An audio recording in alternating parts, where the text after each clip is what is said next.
This conference will now be recorded. Okay. Hi friends, good morning. So in our today's session, we are going to see remaining RDS labs. Okay. Yesterday, what we have seen is we have seen how you can create MySQL instance, then how you can install the MySQL workbench to connect to the MySQL RDS instance. Then we have seen how you can execute basic queries on MySQL RDS instance, right? So next we have downloaded MySQL workbench, all these things from the respective links.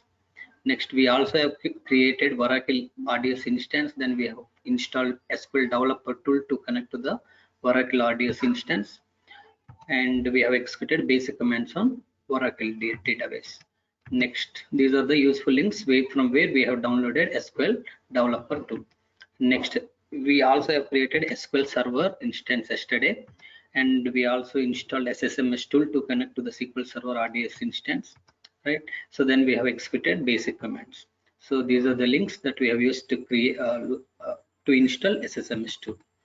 Next, finally, we also have created MariaDB RDS instance. Then we have installed dbeaver tool to connect to the MariaDB, and we have executed basic commands. So these are the useful links from where we have downloaded that particular tool, right? So finally, today we are going to see how you can create a Postgres instance and how you can install the SQL workbench. Okay, so you need to install SQL workbench. It's not a MySQL workbench, it's a SQL workbench. It's a separate tool, friends. You need to install this particular tool if you want to connect to the Postgres SQL, okay, RDS instance. Next, so once we connected, we are going to execute all these commands. So these are the useful links from where we are going to download. Once we have completed that, we are going to create today Aurora RDS instance. Then we will see how to install MySQL workbench tool and dependencies, because if you want to connect to the Oracle RDS instance, we are going to use MySQL workbench. This is the tool which is going to help you to connect to the Aurora RDS instance. Then you can execute basic commands. Okay, these are the useful links. So this is what we are going to do. So we have only two things pending, right? One is this Postgres SQL. Okay, so what we can do, let's go to the console here. Here you can say console.aws.amazon.com.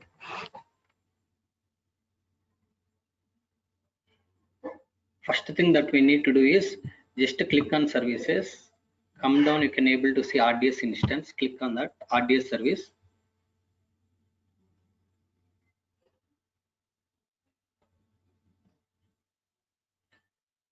So if you see you don't have any DB instances, click on DB instances.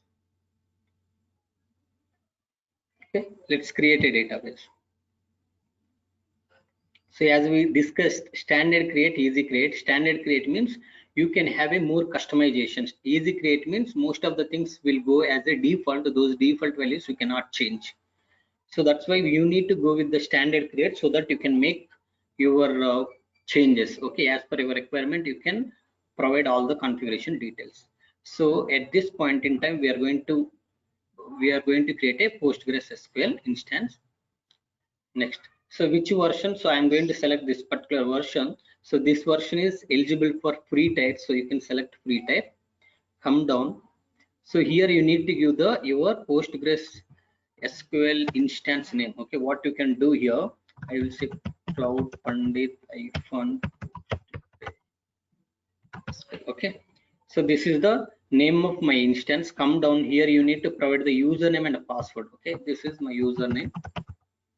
If you want to have a auto generated password, you can select it. I don't want auto generated password, I will set up my own password. Then you can enter, this is the password. Okay, you can enter password.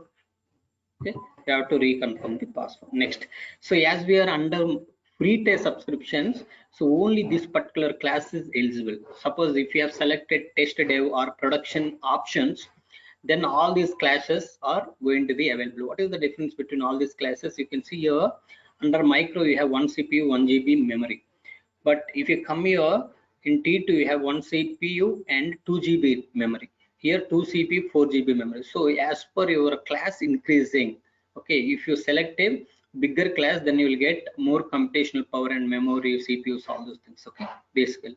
So, but as we are under free tier subscription, here you need to go with the only this one. Okay, because this is the class which they are providing for free.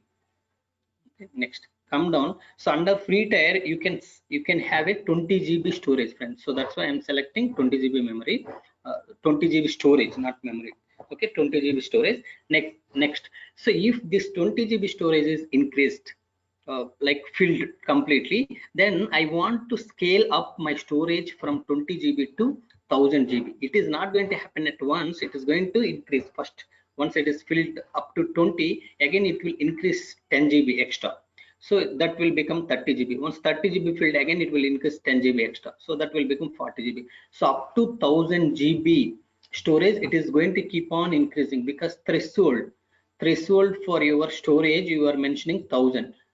As you have enabled auto scaling, what happens, from 20 to 1000 GB, it will keep on increasing. It will scale up as per the as per your usage of your storage. If your storage is filled, then it will scale up to 1000 GB. Remember, if you don't want auto scaling, you can uncheck this option, but let's go with the auto scaling if you want. If you don't want, you can feel free to uncheck this. Okay, come down. So here, as we are under free tier subscription, this option is disabled. But what it is, multi-agent deployment means your instance is going to be launched in multiple availability zones. If one availability zone is not available, you will have another availability zone. Okay, very simple example, friends. You have a power station, and you are getting power from one of the power station, but that power station is not available due to some issue, maybe cyclone or something hit that particular power station. Then you will not be able to get the power, right? So that's why you need to maintain two power stations. If one power station is not available, you will have another power station. In the same way, here also you need to create this instance. You have to launch this instance in a two availability zone, so that if one availability zone is not available, you will have another availability zone. That's how your production instances will be launched, because you need a high availability for your production instances. If production instance is not available for 5 minutes or 10 minutes, there will be huge business loss. That's why we always need a multi-agent deployment for the production loads. Come down. Here I want to launch my instance under virtual private cloud, right? So VPC. So this VPC is the default VPC. If you want to create your own VPC, you can create that. Come down. Default subnet. Under VPC, if you divide VPC, you will get a sub network. Okay, this is also I'm using default. Next, I want to make this instance publicly accessible. Select S. Come down. Security group also I'm taking default. Leave everything default. Okay, so now click on additional configurations. Here I want to give my initial database name. Okay, initial database name I want to give as a sample DB. Okay, or else you can say PostgreSQL demo DB. Okay, demo DB. So this is, I think iPhone is not allowed. iPhone is not allowed, but this is the my initial database name. I don't need to create the database. By default, I already created a database. This is my database name. Okay, so remaining things, see, if you want to maintain backup and other things, you can keep like this. So this particular retention period, if you have deleted something, so how my last 7 days data will be always available. If you want to restore it, you can able to restore, because retention period is last 7 days data, you can able to restore it back. Okay, so if you want to send logs to the CloudWatch for monitoring, you can send all those options we have, friends. Okay, if you want to select Windows, suppose now my AWS wants to install some patches or something to this instance, then what time is best for you, best as per your business. Okay, so you have to give that time, but currently I don't have any preference. So as per their requirement, whenever they want to install those patches or upgrades, they can able to do it. Okay, come down, just click create database.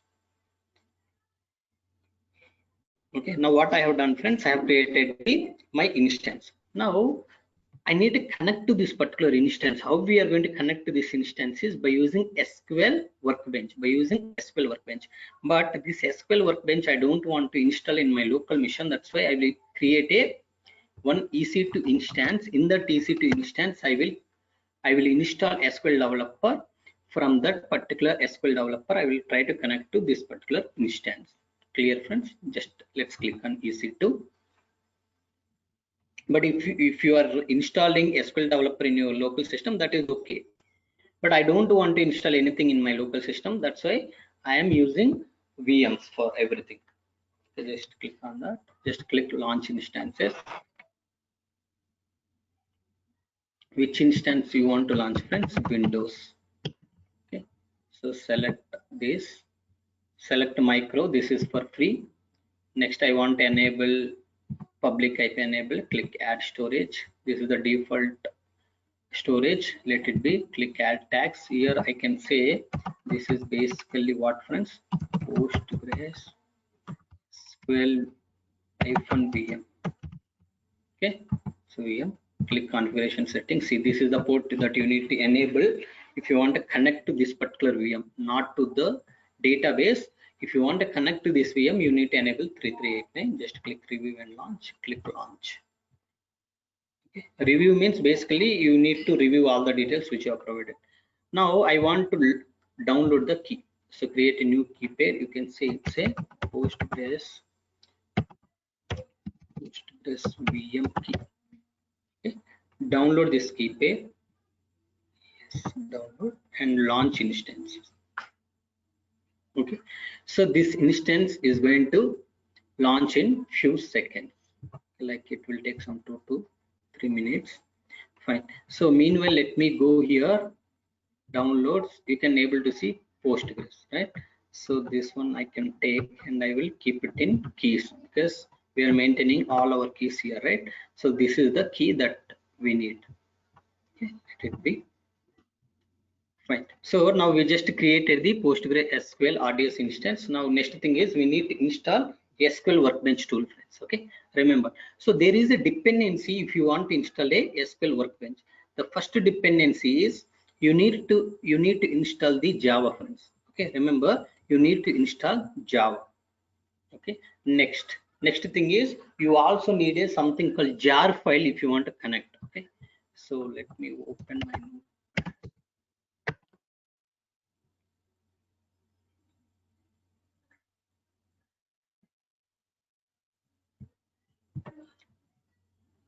okay, so here you can see these are the things which with respect to Postgres.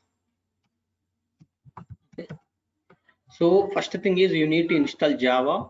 Okay, next you need to install SQL developer tool. Then you also need a something called Postgres JDBC jar file that is required if you want to connect to the Postgres SQL files. Okay, if you want to connect to that particular instance, you also need a some jar file. That jar file also we need to download. So I have everything links, so we will directly connect. Okay, so let me go here. First thing that we need to do is we need to connect to this particular VM. So for that, select this particular VM, then take the public IP, come here, open your remote desktop connection.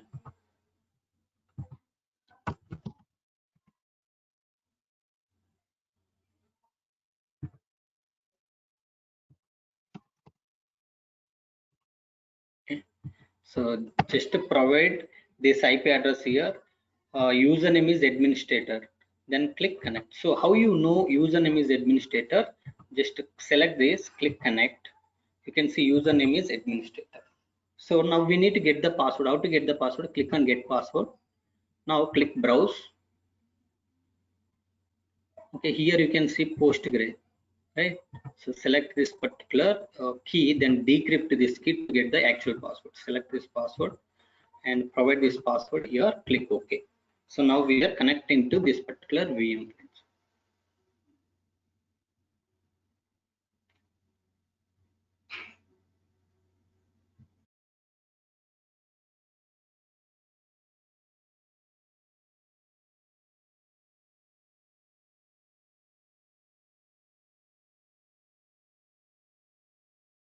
Okay, once this is available, we need to turn off the security enhancements. Then we will install Java and all other dependency things one by one. Just to hold So let's search here server manager. Okay, double click on this.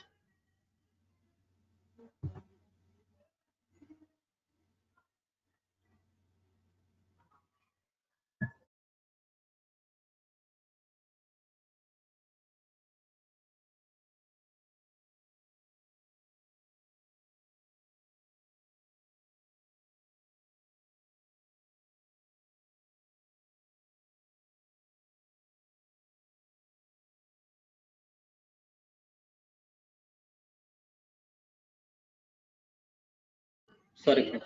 So I was in mute. So we just turned off enhancement, right? Security enhancements. Now open your Internet Explorer. In this Internet Explorer, what you need to do is, first thing is we need to install Java. Okay, how to install Java? So there is a link directly. You can select this particular link. Okay, come here and put this particular URL here. Enter. Here, so this is the official page from where you can download your Java. Okay, come down. So here you can see something called Windows 64-bit. If you want, then click on this particularly. So you can check this. Okay, check this option. You are agreeing for all the terms and conditions. Then click download. It will ask you to log in. So as we discussed yesterday, if you don't have account, you can create an account. But as I have already account, I will enter that account here. 193.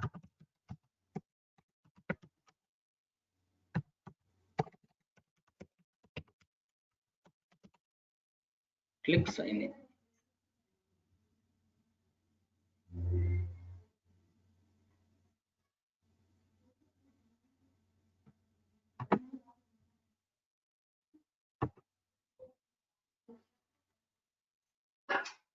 See, it is downloading. Now what you can do, just click run. Directly you can click run. So here you can see running security scan. It is downloaded already. It is scanning security related things.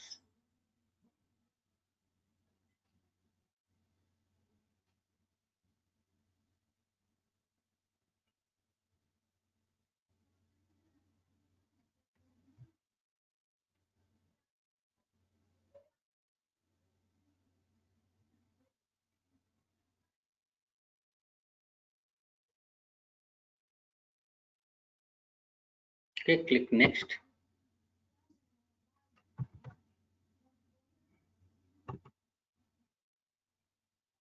Welcome to the installer.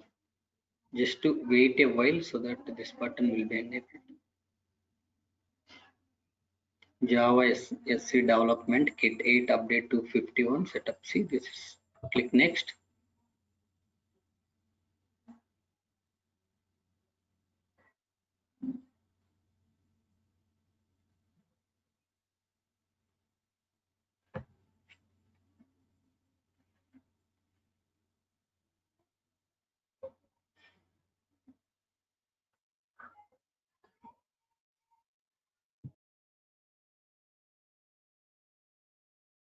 Click next.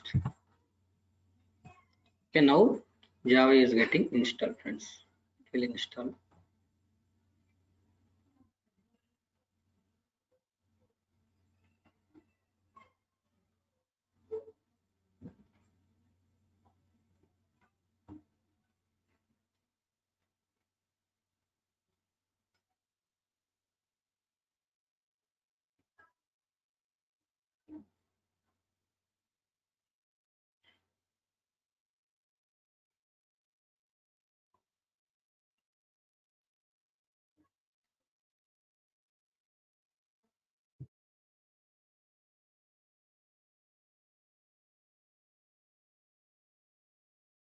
Okay, it is finished. Close it.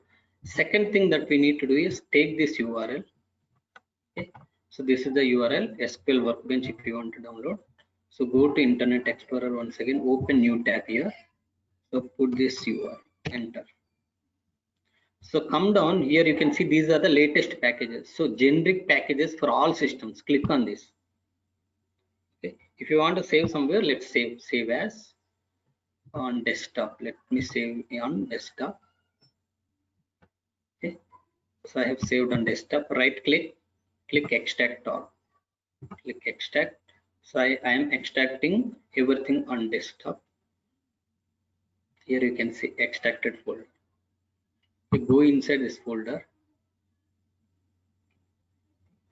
Okay, so it is extracting still. Just wait a while. So once installation is finished, you can see something called here SQL Workbench 64. Okay, because we have installed 64-bit Java, so you can open SQL Workbench for 64-bit. Okay, double click on this.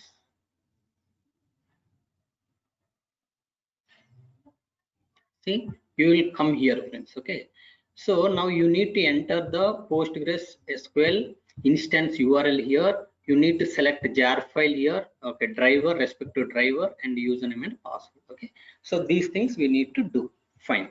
So first thing, driver. How to get the driver is you need to download something called jar file. Okay, so select this URL.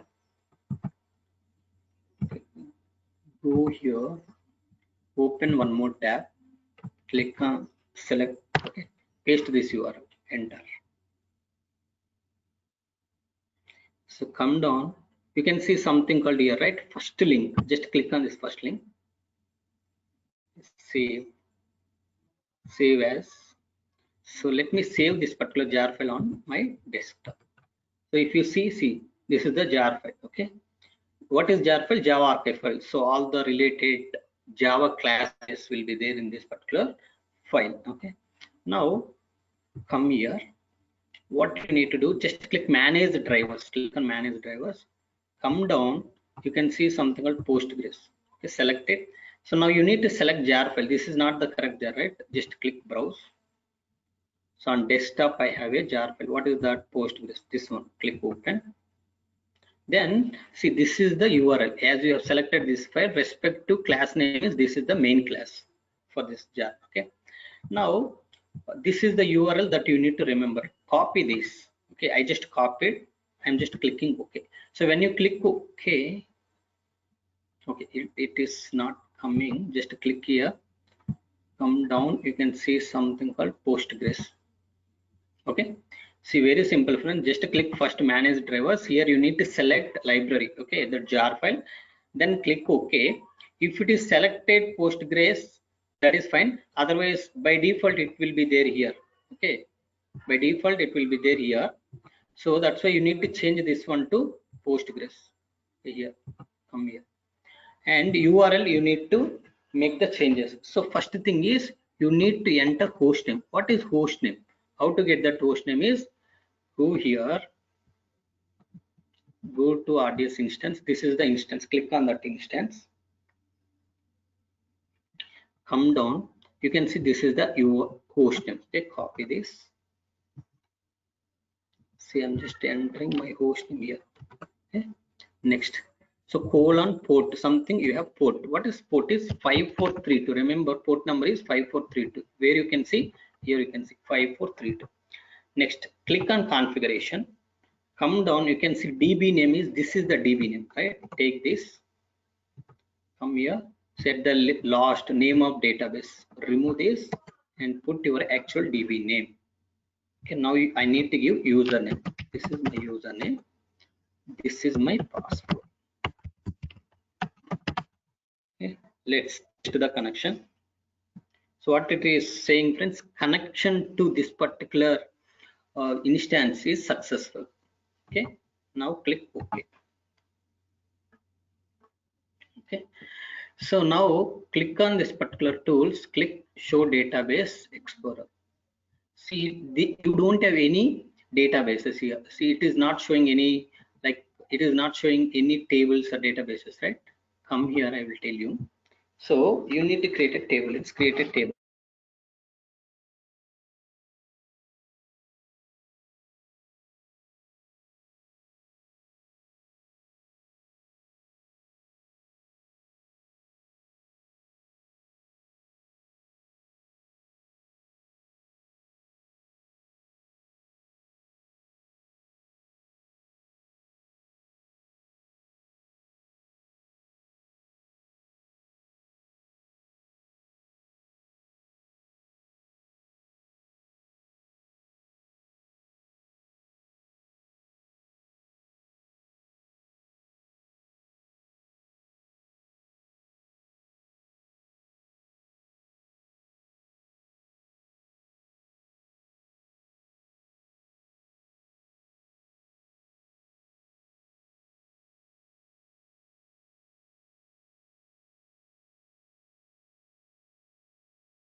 Hello, can you hear me now, friends? Levin, can you hear me now? Devashish? Yes, yes, yes, yes. Okay, fine. Yes, Just network disconnected, friends. Okay, fine. So we were here, right? Previously, were you able to follow till here, friends? Where we lost? Where you lost audio? After connected to the instance or before we connect to the instance? We have connected. Praveen? Okay, we connected, right? So fine. See, we have connected, friends. Now, if you click on these tools, if you click on storage, show database explorer, see, it is not showing any tables databases here, right? But if you come back to statements one, okay, here I want to create a table. Let's create a table. Create table, cust cid int cname bracket something 50. Now I want to execute. This is the execution button. Click on this. What it is saying, table cust created. So but now if you click on these tools, click on show databases, it is not going to show you again. Okay, come back to statement one. Now for everything you need to execute something called commit. Okay, select this, click run. So commit executed successfully. Now if you click on tools, show database explorer, it is not showing. One second, click on public. Okay, select none, select only tables. See, cust table it is showing. Okay, cust table under public schema. Okay, it is showing, friends. Okay, come back now. So commit is required for every statement. Okay, remember in Postgres. Now I want to insert some data. How to insert? Insert into cust values one. Okay, SAM. Okay, two. Okay, so these two, just select these two lines, run it. See, two rows affected. Let's see what is the data we have. Select star from first. Select this line and run it. You'll be able to see these two. Now if you want to execute, if you want to update some record, how to update cust set cname equal to let's say Sammy, where cid equal to 1, because if you are not using this condition, by default cname column itself, entire cname column it will modify to Sammy, right? So Sam, Janu, so all these things it will change to Sammy, right? So that's why I'm just putting some condition where you have a customer ID equal to 1, where it is matching that particular row, you change cname from Sam to Sammy, something like that. Okay, select this line and run it. Okay, so update cust successful, one row affected. Okay, now select this line and run it. So you can see it has changed Sammy. Okay, so this is how you can able to update. Now if you want to delete, very simple, delete from cust. So do you want to delete everything? Then it will delete everything. I don't want to delete everything. I want to delete only second record, cid equal to 2. Okay, now you can run it. See, one row affected. Now let's see what is the data we have in this customer table. Run it and see. So you have only one record. So this is how you will be able to do. Okay, friends. But now what you can do, let's create one more table. Create a table.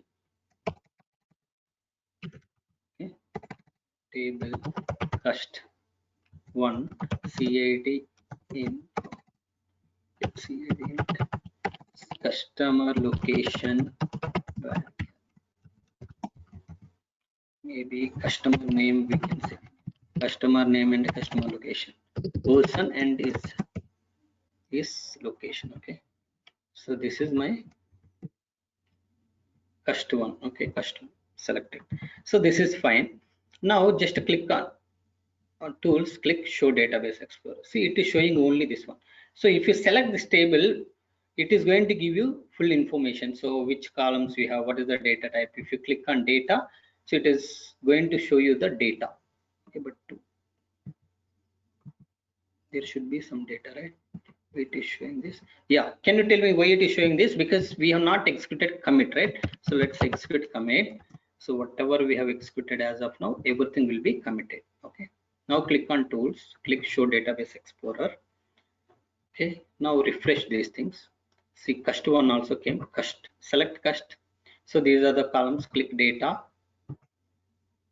See, one record, because we have deleted one record, but one record we have. So cust one, we have not inserted any data. That's why it is not going to show anything, but columns are C name and C location. Everything you can able to see here. Okay. So this is how you are going to create Postgres instance. Okay. Then you are going to install the SQL developer tool and you will connect and execute queries and explore all these things, friends. Okay. Where you are going to see all the tables, table information, all those things you can verify like this. Okay. Any doubts here? Okay, so fine. So that's all for Postgres. Let me close this particular VM. Okay, we are done with the first things, friends. What we have done, so we have created an instance, we have installed the SQL Workbench tool, and we have connected to the Postgres SQL from SQL Workbench. Then we have performed the basic queries. Right. So these are the useful links which we have used to install the Java and to download the required jar files and SQL Workbench tool. Okay, fine.